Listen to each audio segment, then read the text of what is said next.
Hi everybody, this is the last for now of these daily videos, and today I'm going to come back to that word that we've mentioned so far, ecclesia. Ecclesia kind of sounds religious, doesn't it? And I agree, it is. But in reality, when you translate it, it's not. It's not a religious term at all. It actually referred to people gathering for a purpose. It could mean soldiers gathering around a military operation.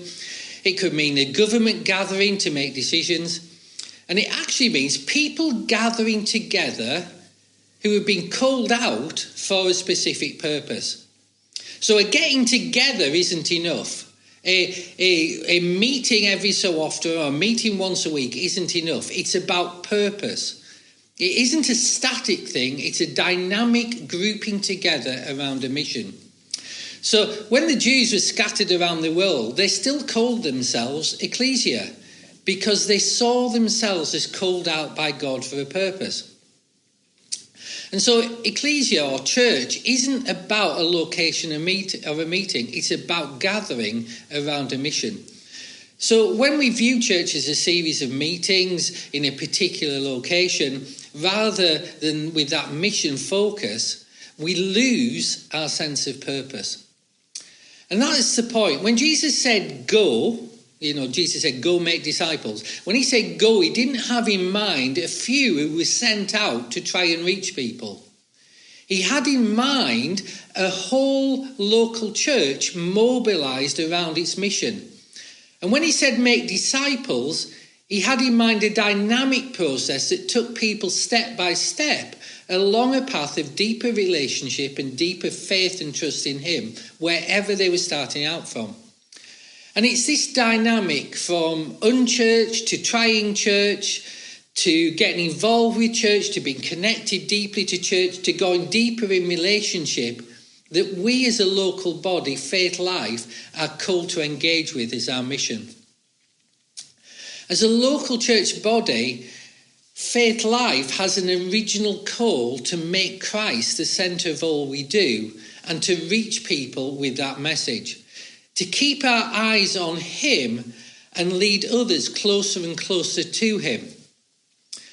You probably know this because I think maybe I've said it in one of these videos, that vision shapes the future. I think I actually said vision is the bridge to the future, but vision shapes the future and it acts to stop the future shaping us.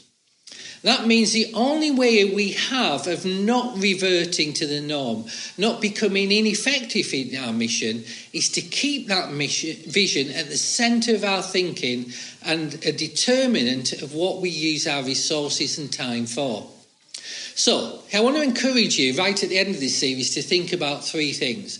The first thing is I want you to think about your own personal vision for your life. And if you're struggling with that, if you think, well, I think I had one once, but I forgot what it was, or it seems to not be relevant anymore, then go back, spend some time with God, ask him what his vision is for you. So that's the first thing, and I want you to write it down, big bold letters, pin it up so that you see it every morning, somewhere in your house, somewhere in your car, where you can see it each day. So that's the first thing. The second thing I want us to do is I want to encourage you to think about how you and your personal vision fits with the bigger vision and mission that Jesus gave to you to go and make disciples.